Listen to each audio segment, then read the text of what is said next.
প্রিয় শ্রোতা বন্ধুরা, স্বাগতম আমাদের চ্যানেল আরাফাত ভয়েসে। আমি আপনাদের সাথে সাকিব।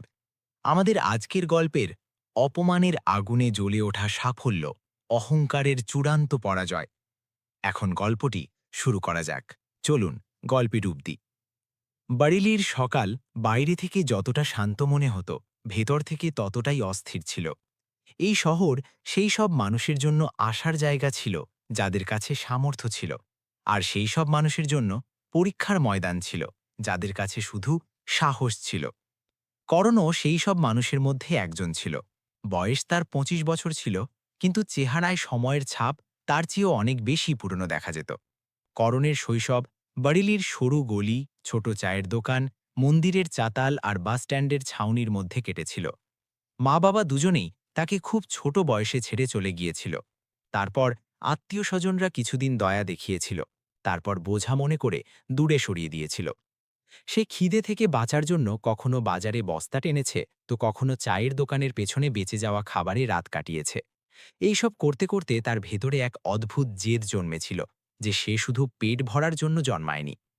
পড়াশোনার নামে তার কাছে খুব বেশি কিছু ছিল না, কিন্তু বুদ্ধি ছিল প্রখর, আর পরিশ্রম ছিল অসাধারণ।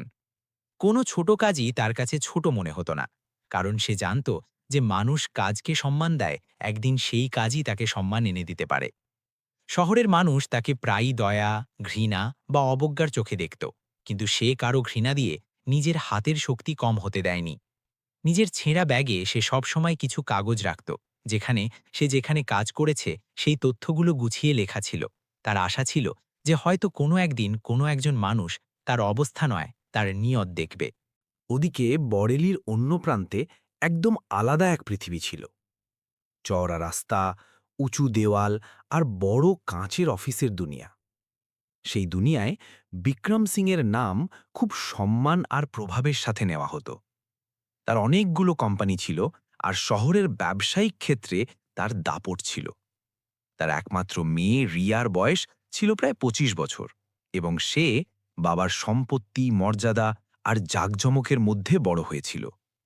সে জীবনকে সুবিধার চোখ দিয়ে দেখেছিল, সংগ্রামের চোখ দিয়ে নয়। তার কাছে দারিদ্র্য কোনো পরিস্থিতি নয়, বরং দুর্বলতা ছিল। সে তার বাবার ব্যবসায় সাহায্য করত, কিন্তু তার মধ্যে সহমর্মিতার চেয়ে নিয়ন্ত্রণের ভাব বেশি ছিল। রিয়া সুন্দরী ছিল, শিক্ষিত ছিল, আধুনিক ছিল, কিন্তু তার ব্যক্তিত্বের চমকের পেছনে এক কঠোরতা ছিল যা তাকে মানুষের কষ্ট থেকে দূরে রাখত। তাকে সবসময় এটাই শেখানো হয়েছিল যে দুনিয়ায় সেই সম্মান পায় যার কাছে শক্তি আর সম্পত্তি আছে। হয়তো এই কারণেই সে মানুষকে তাদের পোশাক, চালচলন আর সামাজিক মর্যাদা দিয়ে বিচার করতে শিখেছিল। বিক্রম সিংয়ের একটি কোম্পানিতে কারখানা আর ম্যানেজমেন্টের সাথে যুক্ত ছোট কর্মচারীদের প্রয়োজন ছিল। এই খবর শুনে করণের ভেতরে কয়েক মাস ধরে নিপতে থাকা আশা হঠাৎ আবার জ্বলে উঠল। সে সেদিন রাতেই নিজের কাগজগুলো ঠিক করল, পুরনো কাপড়গুলো যতটা সম্ভব পরিষ্কার করল, এবং সকাল হওয়ার আগেই উঠে পড়ল। সেদিন তার চলায় ক্লান্তির চেয়ে বেশি আশা ছিল। যখন সে কোম্পানির প্রধান কার্যালয়ে পৌঁছল, তখন সামনের ইমারতটি তার কাছে অন্য কোনো জগতের অংশ মনে হল। চকচকে মেঝে, কাঁচের দরজা, ভেতরে আসা যাওয়া করা মানুষ আর গাড়ির অনবরত ভিড়, এসব দেখে তার মন এক মুহূর্তের জন্য গুটিয়ে গেল। তবুও সে ভেতরে প্রবেশ করল। তার হাতে ধরা পুরনো ফাইলটি যেন তার জীবনের এক সংক্ষিপ্ত ইতিহাস ছিল। রিসেপশন পর্যন্ত পৌঁছাতে পৌঁছাতে সে অনুভব করল যে তার পায়ের ধুলো আর সেখানকার চমকের মধ্যে এক গভীর দূরত্ব আছে। সামনে বসা কর্মচারী তাকে এমনভাবে দেখল যেন সে সেই জায়গার সৌন্দর্য নষ্ট করতে এসেছে। করণ বিনম্রভাবে কাজের কথা জিজ্ঞেস করল আর নিজের কাগজগুলো এগিয়ে দিল। এরই মধ্যে রিয়া সেখানে পৌঁছাল। সে করণকে দেখা মাত্রই তার কপালে কঠোরতা ফুটে উঠল। তার নজর করণের মুখে নয়, তার নোংরা পোশাক আর ক্ষয়ে যাওয়া জুতোর ওপর আটকে গেল। সেই মুহূর্তে সে সামনে দাঁড়িয়ে থাকা মানুষটিকে দেখেনি, শুধু তার দারিদ্র্যকে দেখেছিল। রিয়ার ভেতরে এক তীব্র ঘৃণা জেগে উঠল। সে ধরে নিল যে এমন ছেলে কোম্পানির ভেতরে কাজ করার যোগ্য হতে পারে না। তার দৃষ্টিতে অভাব ছিল একটি দাগ, এবং অসহায় হওয়া এমন এক অভাব যা যোগ্যতা দিয়ে ঢাকা যায় না। সে কোনো সহানুভূতি ছাড়াই করণকে সেখান থেকে চলে যেতে বলল। তার ভেতরে এই ভাব ছিল যে বড় প্রতিষ্ঠানের মর্যাদা এমন মানুষের উপস্থিতিতে কমে যায়। করণ যতটাই শালীনতার সাথে নিজের পরিশ্রমের কথা বলতে চেয়েছিল, ততটাই নির্দয়ভাবে তার পরিস্থিতিকে তার বিরুদ্ধে ব্যবহার করা হয়েছিল।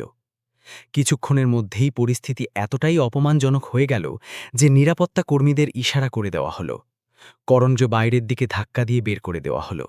তার হাত থেকে কাগজগুলো নিচে পড়ে গেল। সে অফিসের সিঁড়ির কাছে হোঁচট খেয়ে পড়ল আর কিছুক্ষণ ওভাবেই মাটিতে বসে থাকল। তার চারপাশ দিয়ে অনেকে চলে গেল। কেউ দেখল, কেউ নজর ফিরিয়ে নিল, কিন্তু কেউ তার ভেঙে যাওয়া আত্মার শব্দ শুনল না। সে ধীরে ধীরে উঠল, নিজের ছড়িয়ে থাকা কাগজগুলো গুছিয়ে নিল আর রাস্তার ধারে গিয়ে দাঁড়াল। তার চোখে জল ছিল, কিন্তু তাতে হার মানার ভাব ছিল না। ভেতরে কোথাও খুব গভীরে এক আঘাত জ্বলছিল যা তার আত্মাকে নাড়িয়ে দিয়েছিল। সে প্রথমবারের মতো এত তীব্রভাবে অনুভব করল যে দারিদ্র্যের চেয়ে বড় দুঃখ নেই, অপমানই বড় দুঃখ। সেই অপমানই মানুষকে হয় ভেতর থেকে ভেঙে দেয়, অথবা তাকে এমনভাবে গড়ে তোলে যে দুনিয়া একদিন তার সামনে মাথা নত করে। বরেলির সেই ঘটনার পর করণের ভেতরে যেন স্থায়ী কোনো পরিবর্তন এসে গিয়েছিল। সে এখন আর আগের মতো সেই ছেলে ছিল না যে সব আশাকে বাইরের দুনিয়ার সাথে মিলিয়ে দেখত। এখন তার চোখে এক স্থির সংকল্প ছিল, এমন এক সংকল্প যা কোনো শব্দ না করে ধীরে ধীরে ভেতরে জ্বলে এবং মানুষকে বদলে দেয়।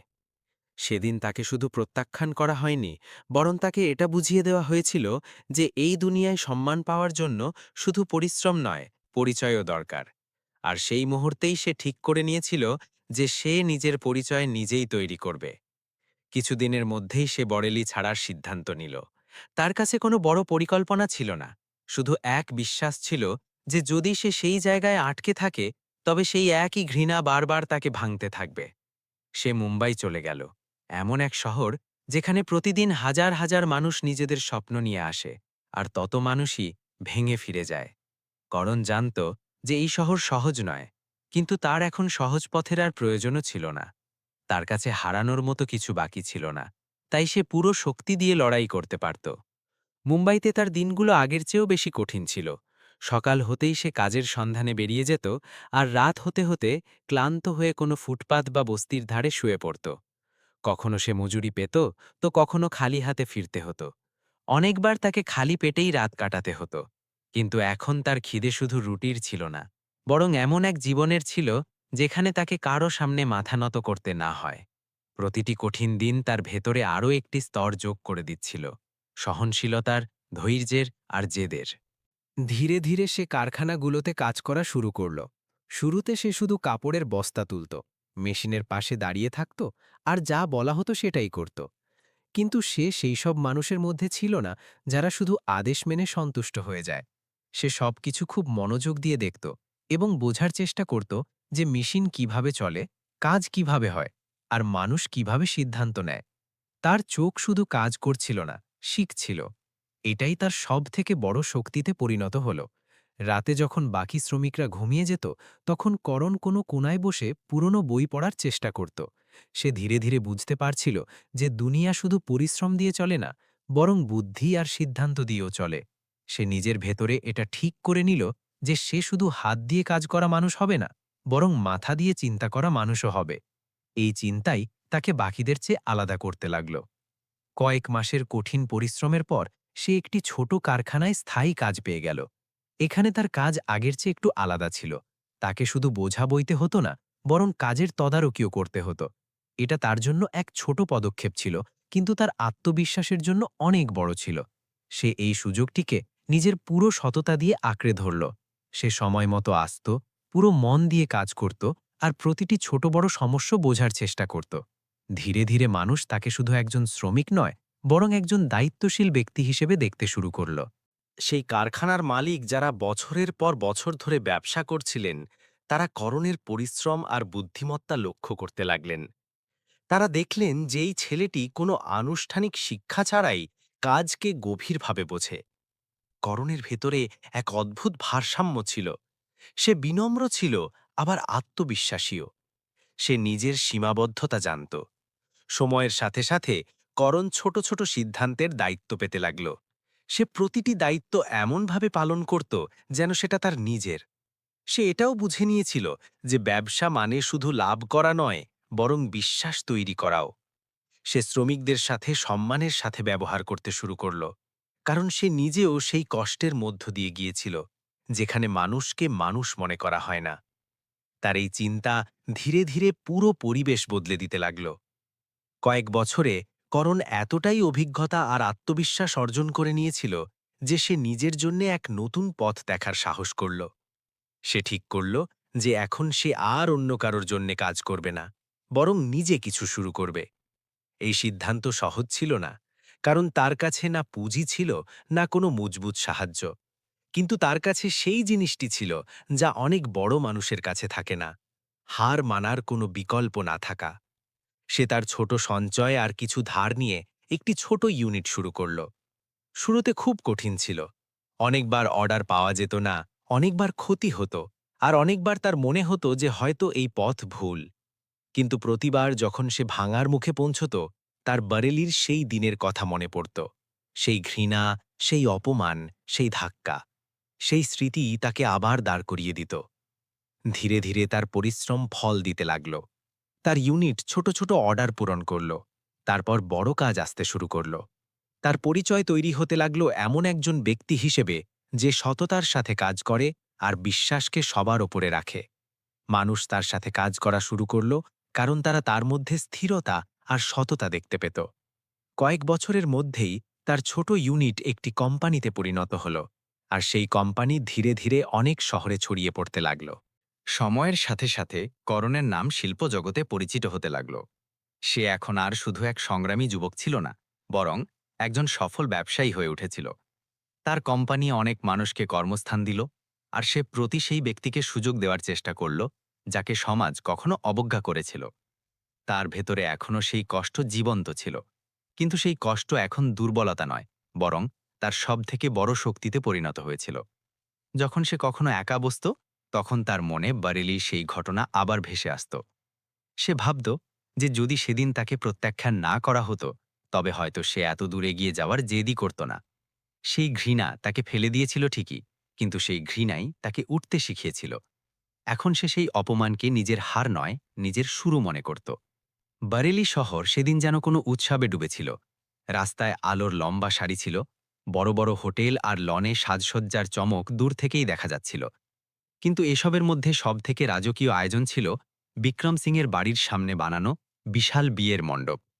শহরের সবথেকে বড় শিল্পপতি তার একমাত্র মেয়ে রিয়ার বিয়ে দিচ্ছিলেন, আর এই আয়োজনে বরেলির প্রায় প্রতিটি সম্মানিত ব্যক্তি উপস্থিত ছিলেন। পরিবেশে জাঁকজমক ছিল, শোরগোল ছিল, কিন্তু সেই চমকের পেছনে এক এমন গল্প লুকিয়েছিল যা কিছুক্ষণের মধ্যেই সবার সামনে আসতে চলেছিল। বড় শিল্পপতি, কোম্পানির মালিক, ব্যাংকার আর সমাজের নামিদামি মানুষ একে অপরের সাথে দেখা করে হাসি মুখে এই বিয়ের জাঁকজমকের কথা বলছিলেন। সবার মনে একটাই কৌতূহল ছিল: বিক্রম সিং তার মেয়ের জন্য কাকে পছন্দ করেছেন। কারণ এই খবর আগেই ছড়িয়ে পড়েছিল যে পাত্র মুম্বাই শহরের সবথেকে প্রভাবশালী শিল্পপতিদের মধ্যে একজন। ওদিকে রিয়া কনে হিসেবে সেজেছিল। দামি পোশাক, গয়নার চমক আর মুখে মেকআপের স্তর থাকা সত্ত্বেও তার চোখে এক অদ্ভুত অস্থিরতা পরিষ্কার বোঝা যাচ্ছিল। সে তার জীবনে প্রতিটি জিনিস নিজের পছন্দ আর নিজের মান অনুযায়ী বেছে নিয়েছিল, কিন্তু এইবার সে তার বাবার উপর ভরসা করেছিল। তাকে শুধু এতটুকু জানানো হয়েছিল যে তার বিয়ে এমন এক ব্যক্তির সাথে হচ্ছে যে মুম্বাই শহরের সবথেকে উঁচুতে আছে। সেই বিশ্বাসের ওপর ভর করেই সে এই সম্পর্কের জন্য রাজি হয়েছিল। বর আসার খবর যেমনই মণ্ডপ পর্যন্ত পৌঁছালো, পরিবেশ আরও শব্দে ভরে গেল। ঢোল নাকড়ার আওয়াজ, আতশবাজির চমক আর মেহমানদের ভিড়ের মধ্যে বরের বরণ করার প্রস্তুতি শুরু হয়ে গেল। প্রতিটি নজর এখন সেই এক ব্যক্তিকে দেখার জন্য উৎসুক ছিল যার সম্পর্কে এত বড় বড় কথা বলা হচ্ছিল। ধীরে ধীরে বর যাত্রী ভেতরে এলো, আর বর মণ্ডপের দিকে এগোতে লাগল। সে আত্মবিশ্বাসের সাথে শান্ত পায়ে এগিয়ে আসছিল। যেমনই সে মণ্ডপের সামনে এসে দাঁড়াল, রিয়ার নজর প্রথমবারের মতো তার মুখে পড়ল। সেই এক মুহূর্তে যেন সময় থমকে গেল। তার মুখের সব চমক হঠাৎ ফিকে হয়ে গেল। তার শ্বাস দ্রুত হয়ে গেল, চোখ বড় হয়ে গেল, আর ভেতরে এমন কিছু ভেঙে গেল যা সে সামলাতে পারল না। সে চিনতে পেরেছিল এটা সেই একই মুখ যাকে সে একদিন নিজের অফিসের দরজা থেকে ধাক্কা দিয়ে বের করে দিয়েছিল, সেই একই ছেলে যাকে সে অসহায় আর বোঝা বলে অপমান করেছিল। আজ সেই তার সামনে বর হিসেবে দাঁড়িয়েছিল। তার ভেতরে হঠাৎ রাগ আর অপমানের তুফান উঠে গেল। তার মনে হলো যেন তার সাথে কোনো বড় প্রতারণা হয়েছে। যে ব্যক্তিকে সে কখনো নিজের যোগ্য মনে করেনি, আজ সেই তার জীবনের সবথেকে বড় সিদ্ধান্ত হয়ে সামনে দাঁড়িয়েছিল। তার ভেতরের অহংকার, যা এতকাল তার ব্যক্তিত্বের সবথেকে মজবুত অংশ ছিল, এই পরিস্থিতিকে মেনে নিতে পারছিল না। সেটা বিশ্বাস করতে অস্বীকার করল যে এটা সেই একই ব্যক্তি হতে পারে যাকে শহরের সবথেকে বড় শিল্পপতি বলা হয়েছে। মণ্ডপে থাকা মানুষের মধ্যে হঠাৎ এক অদ্ভুত চঞ্চলতা ছড়িয়ে পড়ল। রিয়ার প্রতিক্রিয়া পুরো পরিবেশ বদলে দিল। যেখানে কিছুক্ষণ আগে উৎসব ছিল, সেখানে এখন নিস্তব্ধতা। প্রত্যেকে এই দৃশ্য বোঝার চেষ্টা করছিল। সবার নজর এখন করণ আর রিয়ার মধ্যে আটকে গিয়েছিল। এটা শুধু এক বিয়ের মুহূর্ত ছিল না, বরং এক সত্য সামনে আসার মুহূর্ত হয়ে উঠেছিল। বিক্রম সিং এই পুরো দৃশ্য শান্ত চোখে দেখছিলেন। তার মুখে চিন্তা ছিল, কিন্তু সাথে এক দৃঢ়তাও ছিল। তিনি পরিস্থিতি বুঝে এগিয়ে এসে পরিস্থিতি সামলানোর চেষ্টা করলেন। ধীরে ধীরে তিনি সেই সত্য সামনে আনলেন, যা শুনে সেখানে থাকা প্রতিটি মানুষ চুপ হয়ে গেল। তিনি জানালেন যে এটাই করণ, সেই ব্যক্তি যে নিজের সংগ্রাম আর পরিশ্রম দিয়ে নিজেকে সেই উচ্চতায় পৌঁছে দিয়েছে যেখানে আজ পুরো শহর তাকে সম্মান করে। তিনি এটাও পরিষ্কার করলেন যে শহরের অনেক বড় বড় কোম্পানি আজ তার সহযোগিতার ওপর নির্ভর করে। এটা শুনতেই মণ্ডপে থাকা অন্য শিল্পপতি আর মেহমানরাও এক এক করে এই কথার সত্যতা স্বীকার করতে লাগলেন। তাদের মুখে সম্মান ছিল, আর তাদের এই স্বীকৃতি এই কথার প্রমাণ ছিল যে করণ এখন আর সেই ব্যক্তি নেই যে কখনো রাস্তায় রাস্তায় ঘুরত। সে এখন এমন এক পরিচয় হয়ে দাঁড়িয়েছে যাকে অবজ্ঞা করা সম্ভব ছিল না। এই সত্য যেমন যেমন সামনে আসতে লাগল, রিয়ার পায়ের তলার মাটি সরে যেতে লাগল। এখন তার সামনে শুধু একটি মুখ ছিল না, বরং তার নিজের অতীত দাঁড়িয়েছিল। সেই অতীত যেখানে সে কোনো মানুষকে তার দারিদ্র্যের কারণে প্রত্যাখ্যান করেছিল। তার চোখে জল আসতে লাগল। সে প্রথমবারের মতো অনুভব করল যে সে শুধু একজন ব্যক্তিকে নয়, বরং এক মানবতাকে প্রত্যাখ্যান করেছিল। তার অহংকার, যা এতকাল তাকে শক্তিশালী মনে হতো, সেই মুহূর্তেই তার জন্য সবথেকে বড় দুর্বলতা হয়ে গেল। করণ পুরো সময় শান্ত দাঁড়িয়েছিল।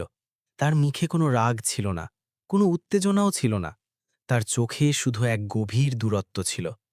রিয়া ধীরে ধীরে সেই সত্যের সামনে নত হতে লাগল, যা সে এতক্ষণ অস্বীকার করছিল। তার ভেতরে প্রথমবারের মতো নিজের করা কাজের ভার অনুভূত হল।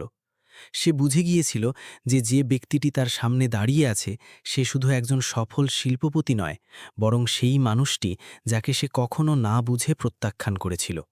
সেই মুহূর্তে মণ্ডপে দাঁড়িয়ে থাকা সত্য শুধু পরিচয়ের ছিল না, বরং অহংকার ভাঙার আর মানবতার জেগে ওঠার ছিল। বিক্রম সিং, যিনি পুরো শহরে নিজের শক্তি আর সম্মানের জন্য পরিচিত ছিলেন, এই সময় একজন বাবার মতো দাঁড়িয়েছিলেন। তার চোখে চিন্তা পরিষ্কার বোঝা যাচ্ছিল। তিনি তার মেয়ের ভুল অনুভব করতে পারছিলেন, কিন্তু সাথে সাথে তিনি সেই পরিস্থিতির গুরুত্বও বুঝতে পারছিলেন, যেখানে তার বছরের পর বছরের সম্মান বাজি রাখা ছিল। তার জন্য এটা শুধু একটি সম্পর্ক ছিল না, বরং তার সামাজিক সম্মান, তার পরিচয় আর তার বিশ্বাসও এই মুহূর্তের উপর নির্ভর করছিল। তিনি তার জীবনে কখনো কারো সামনে মাথা নত করেননি, কিন্তু আজ তিনি পরিস্থিতির কাছে নত হতে বাধ্য হয়েছিলেন। করণের সামনে দাঁড়িয়ে তিনি তার ভেতরের সব কঠোরতা ছেড়ে দিলেন। তার হাত জোড় হয়ে গেল, আর তার মুখ সেই ব্যক্তির মতো ছিল না যে আদেশ দেয়, বরং সেই বাবার মতো ছিল যে নিজের মেয়ের ভুলের ভার বয়ে দাঁড়িয়ে আছে। তিনি নিজের ভেতরের অহংকারকে পেছনে ফেলে শুধু একটি মিনতি সামনে রাখলেন, যে এই সম্পর্ক কোনোভাবে টিকে যাক, এই মণ্ডপ যেন অপমানের সাক্ষী না হয়। সেই মুহূর্তে তার অবস্থা এটাই বোঝাচ্ছিল যে জীবনের সবথেকে উঁচু জায়গা পাওয়া মানুষটিও কখনো কখনো সবথেকে নিচে দাঁড়িয়ে থাকে, যখন কথা নিজের পরিবার আর সম্মানের আসে। করণ এই পুরো দৃশ্য শান্ত মনে দেখছিল। তার মুখে কোনো উত্তেজনা ছিল না, কিন্তু তার চোখে এক গভীরতা ছিল যা অনেক কিছু বলছিল। সে তার জীবনে অপমানের অনেক মুহূর্ত দেখেছিল, কিন্তু এটা প্রথম সুযোগ ছিল যখন সেই অপমান তার সামনে উল্টে দাঁড়িয়েছিল। সে জানত যে এই মুহূর্ত শুধু সিদ্ধান্তের নয়, বরং তার পুরো অস্তিত্বের পরীক্ষা। সে এটাও বুঝছিল যে যদি সে আবেগে ভেসে সিদ্ধান্ত নেয়, তবে সে নিজের সংগ্রামের সাথে অন্যায় করবে। রিয়াই পুরো দৃশ্যের মধ্যে নিজের ভেতরে ভেঙে যাচ্ছিল। তার সামনে তার অতীত আর বর্তমান একসাথে দাঁড়িয়েছিল। সে বুঝে গিয়েছিল যে সে যে ব্যক্তিকে কখনো তুচ্ছ মনে করেছিল, আজ সেই তার জীবনের সবথেকে বড় সত্য হয়ে দাঁড়িয়েছে। তার ভেতরে প্রথমবারের মতো নিজের ব্যবহারের বোঝা অনুভূত হল। তার চোখ থেকে জল অনবরত পড়ছিল, কিন্তু এই জল শুধু লজ্জার ছিল না, বরং সেই অনুভবের ছিল যে সে একজন মানুষের মূল্য তার পোশাক আর অবস্থা দিয়ে বিচার করেছিল। তার অহংকার যা এতকাল থেকে শক্তিশালী মনে হতো, সেই মুহূর্তেই তার জন্য সবথেকে বড় অপরাধ হয়ে গেল। করণ তার এই ভেঙে যাওয়া রূপ দেখল। তার ভেতরে এক স্পষ্টতা ছিল যে সে এমন কোনো সম্পর্কে জড়াতে পারে না যেখানে একসময় মানবতার জায়গা অহংকার নিয়ে নিয়েছিল। তার কাছে জীবনসঙ্গীর অর্থ কেবল সাথে চলা কোনো ব্যক্তি নয়, বরং এমন একজন হওয়া উচিত যে তার সংগ্রাম বুঝতে পারে, তার কষ্ট অনুভব করতে পারে। সেই সত্যটি এড়িয়ে যেতে পারছিল না যে যে ব্যক্তির সাথে তার জীবন জুড়তে যাচ্ছিল সে তাকে কখনো মানুষ হিসেবেও গণ্য করেনি। অবশেষে করণ সেই মণ্ডপ থেকে বাইরে যাওয়ার সিদ্ধান্ত নিল। তার কদম ধীর ছিল, কিন্তু তাতে কোনো ইতস্তত বোধ ছিল না। সে পেছনে ফিরে দেখছিল না, কারণ সে জানত যে কিছু রাস্তা একবার ছেড়ে যাওয়ার পর আর ফিরে আসা যায় না। তার যাওয়ার সাথেই সেই মণ্ডপ, যা কিছুক্ষণ আগে এক নতুন জীবনের শুরুর প্রতীক ছিল, এখন এক অসম্পূর্ণ গল্পের সাক্ষী হয়ে গেল। বিয়ে অসম্পূর্ণ থেকে গেল, কিন্তু এই অসম্পূর্ণতার ভেতরে এক গভীর শিক্ষা লুকিয়েছিল। এই শিক্ষাটি ছিল যে অহংকার দিয়ে তৈরি কোনো সম্পর্কই স্থায়ী হতে পারে না, আর আত্মসম্মানের সামনে কোনো জাঁকজমক টিকতে পারে না। সময় ধীরে ধীরে নিজের গতিতে এগিয়ে চলতে লাগল, কিন্তু বরেলির সেই অসম্পূর্ণ মণ্ডপের আওয়াজ এখনও অনেকের মনে তাজা ছিল। সেই দিনের পর রিয়ার জীবন আগের মতো রইল না। যে আত্মবিশ্বাস আর অহংকারের সাথে সে দুনিয়া দেখত, তা সব এক ঝটকায় চুরমার হয়ে গিয়েছিল। এখন তার দিন বাইরের জাঁকজমকে নয়, বরং ভেতরের অস্থিরতায় কাটতে লাগল। সে প্রথমবারের মতো অনুভব করল যে উঁচুতে দাঁড়িয়ে নিচে দেখা সহজ হয়, কিন্তু নিচে পড়ার পর নিজেকে সামলানো সবথেকে কঠিন হয়। বিক্রম সিংয়ের কোম্পানি, যা কখনো স্থিরতা আর সফলতার প্রতীক ছিল, ধীরে ধীরে দুর্বল হতে লাগল। অনেক গুরুত্বপূর্ণ সিদ্ধান্তে ভুল হতে লাগল। বাজারে প্রতিযোগিতা বেড়ে গেল, আর যেসব মানুষের উপর ভরসা করা হয়েছিল তারাই ধীরে ধীরে পেছনে সরে যেতে লাগল। ব্যবসায় অবনতি হতে লাগল, আর ধীরে ধীরে পরিস্থিতি এমন হয়ে গেল যে কোম্পানি সামলানো কঠিন হয়ে যাচ্ছিল। যেসব দরজায় রিয়া একসময় আত্মবিশ্বাসের সাথে যেত, এখন সেগুলোই তার জন্য বন্ধ হতে লাগল। মানুষ তার সামনে বিনম্র থাকত ঠিকই, কিন্তু সাহায্য করতে ভয় পেত। রিয়ার জন্য এই সময়টি শুধু আর্থিক সংকটের ছিল না, বরং আত্মমন্থনেরও ছিল। তার প্রতিদিন নিজের অতীতের সেই ঘটনা মনে পড়ত, যখন সে কোনো মানুষকে শুধু তার অবস্থার উপর ভিত্তি করে প্রত্যাখ্যান করেছিল। এখন সেই একই অবস্থা তার সামনে দাঁড়িয়েছিল। তফাৎ শুধু এতটুকুই যে এইবার সে নিজে সেই জায়গায় ছিল যেখানে একসময় করণ দাঁড়িয়েছিল। এই অনুভব তাকে ভেতর থেকে ভেঙে দিচ্ছিল। তার মনে হতে লাগল যে হয়তো এই সব সেই অহংকারের শাস্তি, যাকে সে কখনো নিজের শক্তি মনে করেছিল। অবশেষে সে সেই সিদ্ধান্তে পৌঁছালো যা থেকে সে সব সময় বাঁচতে চেয়েছিল। সে ঠিক করল যে সে করণের কাছে যাবে। এই সিদ্ধান্ত তার জন্য সহজ ছিল না, কারণ এটা শুধু সাহায্য চাওয়ার পদক্ষেপ ছিল না, বরং নিজের অহংকারকে পুরোপুরি বিসর্জন দেওয়ার পদক্ষেপ ছিল। সে জানত যে যে ব্যক্তিকে সে কখনো অপমান করেছিল, আজ তারই সামনে তাকে মাথা নত করতে হবে। কিন্তু এখন তার কাছে আর কোনো রাস্তা বাকি ছিল না। পরিস্থিতি তাকে সেই মোড়ে এনে দাঁড় করিয়েছিল যেখানে তাকে নিজের অতীতের মুখোমুখি হতেই হতো। যখন সে করণের সামনে পৌঁছালো, তখন তার ব্যক্তিত্ব আগের মতো ছিল না। তার ভেতরে এখন সেই কঠোরতা ছিল না, বরং এক বিনম্রতা ছিল, যা অভিজ্ঞতা আর অনুশোচনা থেকে এসেছিল। তার চোখে এখন শ্রেষ্ঠত্বের ভাব নেই, বরং এক সত্যিকারের অনুশোচনা ছিল। সে নিজের ভেতরের সব দেওয়াল ফেলে দিয়েছিল, আর প্রথমবারের মতো সে নিজেকে সেই রূপে প্রকাশ করছিল যেমনটি সে প্রকৃতপক্ষে ছিল, একজন মানুষ যে নিজের ভুল স্বীকার করে নিয়েছিল। করণ তাকে দেখল, কিন্তু তার চোখে কোনো বিস্ময় ছিল না। তার মুখে সেই একই শান্তি ছিল, কিন্তু তার ভেতরের সিদ্ধান্ত এখনও অটাল ছিল। সে তার জীবনে যা কিছু পেয়েছে তা কারো সাহায্যে নয়, বরং নিজের সংগ্রামের জোরে পেয়েছে। সে এটাও জানত যে কাউকে সাহায্য করা আর কারো সাথে জীবন জোড়া দুটি আলাদা কথা হয়। তার ভেতরে এখনও সেই দূরত্ব ছিল, যা সেই পুরনো অপমান থেকে তৈরি হয়েছিল। কিছুক্ষণের নিস্তব্ধতার পর সে সাহায্য করার সিদ্ধান্ত নিল। এই সিদ্ধান্ত প্রতিশোধের ভাবনা থেকে নয়, বরং মানবতার খাতিরে নেওয়া হয়েছিল। সে এটা দেখেনি যে সামনে দাঁড়িয়ে থাকা ব্যক্তিটি সেই একই জন যে তাকে কখনো প্রত্যাখ্যান করেছিল, বরং এটা দেখল যে একজন মানুষ বিপদে আছে আর তার সাহায্যের প্রয়োজন। সে তার পুরো ক্ষমতা আর বুদ্ধিকে ব্যবহার করে রিয়ার কোম্পানি সামলাতে সাহায্য করল। ধীরে ধীরে কোম্পানির অবস্থা ঠিক হতে লাগল, আর তা আবার স্থিরতার দিকে এগিয়ে চলল। এই পুরো প্রক্রিয়ার সময় রিয়ার ভেতরে এক গভীর পরিবর্তন এলো। সে বুঝে নিল যে সফলতার আসল অর্থ শুধু টাকা বা সম্মান হয় না, বরং সেই চিন্তা হয় যা অন্যদেরও সাথে নিয়ে চলে।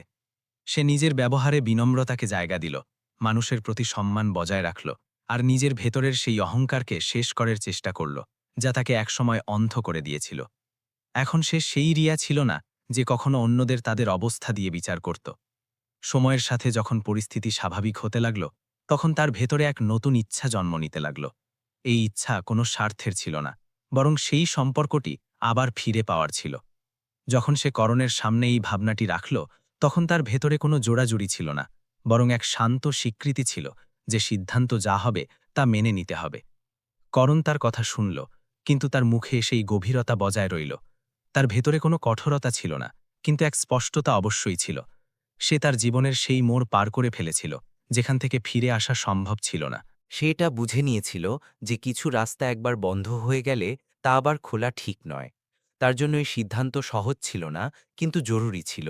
সে নিজের ভেতরে এটা মেনে নিয়েছিল যে সে অতীতকে বদলাতে পারে না, আর সেই অতীতের ভিত্তিতে ভবিষ্যতে নির্মাণও করতে পারে না। সে রিয়ার পরিবর্তন দেখল, তার সততা বুঝল, কিন্তু সে এটা অনুভব করল যে তার নিজের রাস্তা এখন আলাদা হয়ে গিয়েছে।